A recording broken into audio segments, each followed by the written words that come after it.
Graça e paz a todos que estão nos acompanhando em mais um devocional da Carta de Paulo aos Filipenses. Seguimos ainda meditando nessa maravilhosa carta, a Carta da Alegria, que embora tenha sido escrita por Paulo enquanto ele estava preso, é um dos temas que ele mais trata, é a alegria do cristão. Então vamos continuar aqui meditando nessa carta. Hoje nós vamos refletir no capítulo 3 dessa epístola. Vamos fazer a leitura a partir do versículo 17 até o final do capítulo 3. Se você está com a sua Bíblia, me acompanhe na leitura. Diz assim: Irmãos, sede meus imitadores e prestai atenção nos que andam conforme o exemplo que tendes em nós. Porque há muitos sobre os quais vos falei diversas vezes, e agora vos digo até chorando, que são inimigos da cruz de Cristo.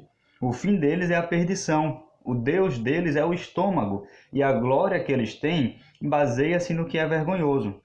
Eles se preocupam só com as coisas terrenas, mas a nossa pátria está no céu, de onde também aguardamos um Salvador, o Senhor Jesus Cristo, que transformará o corpo da nossa humilhação para ser semelhante ao corpo da sua glória, pelo seu poder eficaz de sujeitar a si todas as coisas. Meus irmãos, quando nós começamos a refletir aqui no capítulo 3 dessa carta, Paulo começa olhando para trás, ele começa olhando para a sua vida no passado, antes de ele conhecer a Cristo. E ele começa a falar que se ele tinha algum motivo para se orgulhar, ele poderia fazer isso, porque ele tinha vários títulos, né? Ele conquistou várias posições elevadas no judaísmo. Então ele disse que ele poderia até se gloriar nisso, mas ele, quando conheceu a Cristo, ele falou que todas essas coisas, na verdade, não serviam de nada, porque isso não poderia fazer com que ele conquistasse a salvação, porque a nossa salvação não é conquistada por nós. A nossa salvação foi conquistada por Cristo na cruz, foi pelo que Cristo fez, não pelo que nós fazemos, não pelo que nós podemos fazer que a salvação nos é dada. É por graça, mediante a fé, como ele nos fala em Efésios, certo? E aí depois disso, no último devocional, nós vimos como Paulo enxergava a sua vida no presente. Depois que ele conheceu a Cristo, como Paulo começou a enxergar a sua vida. Ele comparou a sua vida e a nossa vida cristã com a de um corredor, com a de um atleta, na verdade. Ele falou que nós devemos correr para alcançar o prêmio, assim como um atleta também corre, se esforça para alcançar o prêmio. E nós devemos assim também nos esforçarmos para nos parecer cada dia mais com Cristo. Esse deve ser o nosso alvo, esse deve ser o nosso foco. Olhar para Cristo e buscar nos parecer cada vez mais com Ele. E agora, nesses versículos que nós acabamos de ler, Paulo insiste para os cristãos filipenses que eles deveriam buscar ser seus imitadores e imitar também aqueles que estão buscando viver essa vida de santidade, buscando viver essa vida em conformidade com a palavra de Deus. Nós sabemos que nós nos espelhamos sempre em algumas pessoas, isso desde a nossa infância, né? Quando nós somos crianças, nós nos espelhamos em nossos pais. Nós queremos ser iguais aos nossos pais. Nós vamos crescendo e também nós vamos começando a ter outras referências, nós vamos começando a querer nos parecer com outras pessoas, às vezes com alguns artistas famosos, essas coisas. E no meio cristão também nós devemos ter algumas referências, né? E Paulo diz que essas referências eram aqueles que estavam buscando ser iguais a Cristo. Nós devemos nos espelhar nessas pessoas. É claro que não em todas as coisas, mas sim naquilo que eles têm para oferecer de bom, certo? Os que andam conforme o exemplo que tendes em nós, é o que ele diz no versículo 17.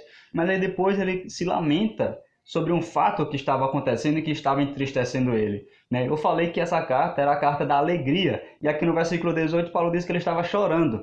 E aí nós podemos pensar, por que Paulo estava chorando aqui? Será que é porque ele estava sofrendo na prisão? Será que era por causa da condição que ele estava experimentando, preso, né? Afinal, como alguém preso pode ser feliz? Como alguém preso pode ter alegria? Paulo tinha alegria. E o motivo do choro, da tristeza de Paulo, não era porque ele olhou para si, não era porque ele viu o sofrimento dele, ele encontrou tristeza nisso, não. Ele, na verdade, estava preocupado com as pessoas que estavam ali na igreja. Ele disse que diz até chorando que existem muitas pessoas que estão ali dentro da igreja que são inimigas da cruz de Cristo. E isso é algo muito forte que Paulo fala, e ser inimigo da cruz de Cristo. Mas o que é ser o inimigo da cruz de Cristo? essas pessoas que Paulo está falando não são pessoas que estavam ali pregando contra Cristo ou que estavam negando a Cristo. Na verdade, essas pessoas até afirmavam que Cristo é o Senhor. Há uma confissão cristã, né, dizer que Cristo é o Senhor. Essas pessoas pregavam sobre Deus, pregavam sobre Cristo. O problema é que elas provavelmente seriam judaizantes, ou seja, elas estavam querendo conquistar a salvação pelas suas próprias obras. Elas estavam querendo conquistar a salvação por aquilo que elas estavam fazendo.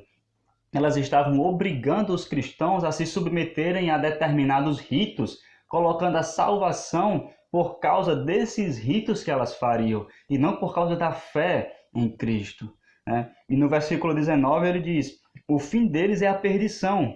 Ou seja, as pessoas que estão confiando em si mesmas, as pessoas que estão confiando em suas próprias obras, o fim é a perdição. É isso que Paulo nos afirma. O Deus deles é o estômago, e a glória que eles têm baseia-se no que é vergonhoso. E é muito provável que sejam aqui os judaizantes justamente por essa referência que Paulo fala. O Deus deles é o estômago. Dizer que o Deus é o estômago não significa dizer que eles adoravam o estômago deles mesmos, né? Não.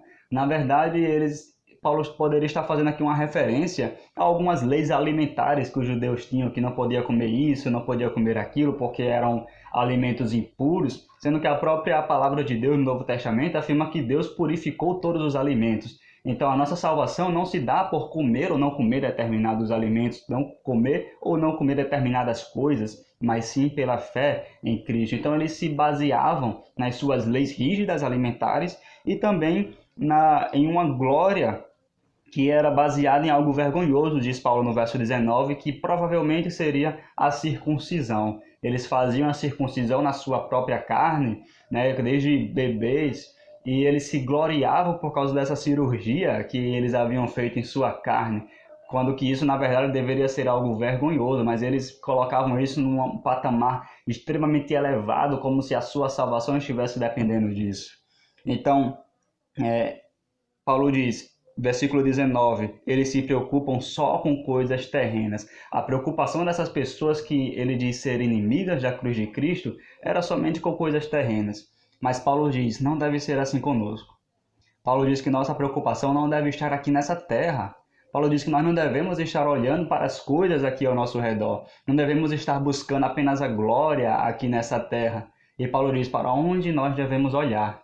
Paulo diz que nós devemos olhar para o futuro. Então veja, no início do capítulo 3 ele começa falando sobre o seu passado. Depois ele desenvolve falando sobre o seu presente, como deve ser a vida presente. E agora ele fala que o nosso olhar, o nosso foco deve estar no futuro e não naquilo que está acontecendo atualmente, não nas coisas terrenas que nós podemos conquistar, não nos prazeres da carne que nós podemos alcançar também. Muitas pessoas hoje vivem em busca apenas de prazeres carnais, prazeres que são temporários e que muitas vezes trazem muitas complicações e muitos sofrimentos. Mas Paulo diz que a nossa preocupação não deve ser estar em busca desses desejos ou desses prazeres, porque isso tudo vai passar logo logo.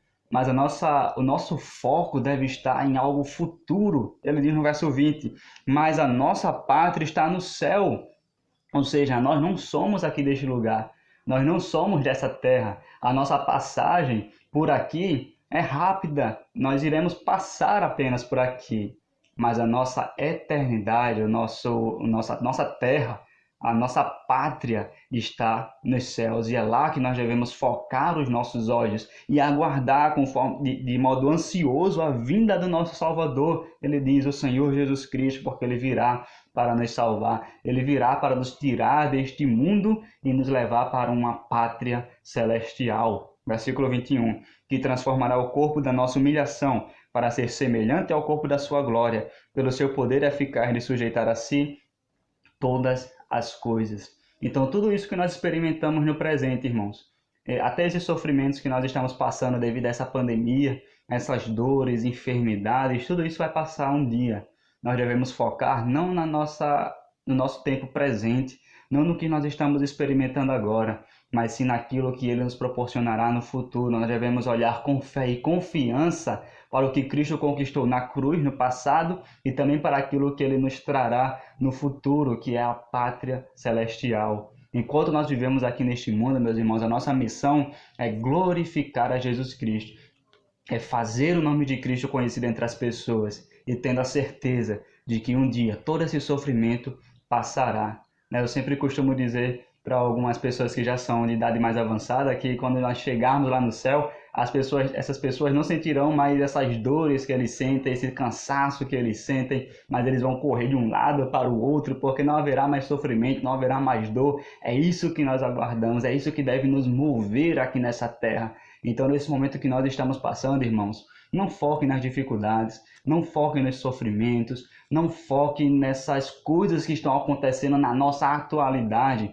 Olhe para Cristo, olhe para o que Ele conquistou e coloque a sua fé que Ele virá para buscar a sua igreja, Ele virá para nos resgatar e nos salvar. E nós aguardamos de forma ansiosa o dia em que nós nos encontraremos com o nosso Salvador. E então teremos os nossos corpos glorificados, teremos um corpo semelhante ao corpo de Cristo, onde não experimentaremos nenhum tipo desses sofrimentos que nós experimentamos no tempo presente. Então, que essa palavra possa fortalecer a sua fé e a sua confiança em Cristo, o nosso Salvador. Que você seja abençoado, meu irmão.